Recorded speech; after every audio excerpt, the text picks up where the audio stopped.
Hello বন্ধুরা, তোমরা সবাই কেমন আছো? আশা করছি ভালো আছো, আর আমিও ভালো আছি। আর আমরা এদিকে বেরিয়ে পড়েছি এই পিকনিক খাওয়ার উদ্দেশ্যে পাড়ে। তো এদিকে বলতে বলতে আমরা চলেও এসেছি। এসে একটু হাসি মজা করছিলাম। তো তারপর বলছিলাম যে এটা আমার ফার্স্ট ব্লগ। আমি কিন্তু সেরকম গুছিয়ে বলতে পারি না। আর আমাদের তো রান্নার ঝামেলা ছিল না, আমরা বাড়ি থেকে রেডি করে নিয়ে এসেছি ফ্রাইড রাইস আর ডিমের কারি আর পাঁপড় ভাজা, সিম্পল। আমাদের তো সেরকমভাবে খাওয়ার প্ল্যান ছিল না। আর ভিউটা দেখো কত সুন্দর, সবাই পিকনিক খাচ্ছে, আমরা এখানে এসে খাচ্ছি হচ্ছে ভাজা ম্যাগি মাখিয়ে চানা দিয়ে, আর ভুনু পোজ দিচ্ছিলো, আর পাশে দাদা ওরা পিকনিক খাচ্ছিলো।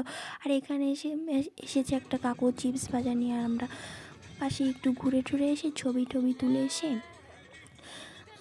খাওয়ার দাওয়ার রেডি করে নিয়ে বসে পড়েছি। আর বসে করে দেখো আমার বন্ধু নাচ করছে খেতে খেতে, সবাই মিলে নাচ করছিল।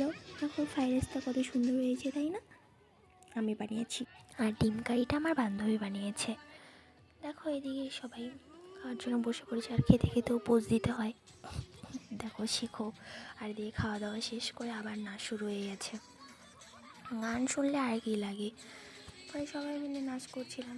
গান শোনা যাচ্ছিল না দেখে বক্সটাকে হাতে করে কানের সামনে নিয়ে নাচ করছিল। আর এদিকে সন্ধ্যাও লেগে গেছে, বাড়ি যেতে হবে। আর আমি সেরকমভাবে নাচতেও পারি না, ওরা নাচ করছিল তাই আমারও ভালো লাগছিল, আমি নাচ করছিলাম একটু। ওরা তো ভালোই নাচ করতে পারে, আমি সেরকম পারি না। তো তারপরে ভিডিওটা কেমন লাগলো অবশ্যই জানিও, ভালো লাগলে অবশ্যই লাইক কমেন্ট শেয়ার করে দিও। টাটা, ভালো থেকো সবাই।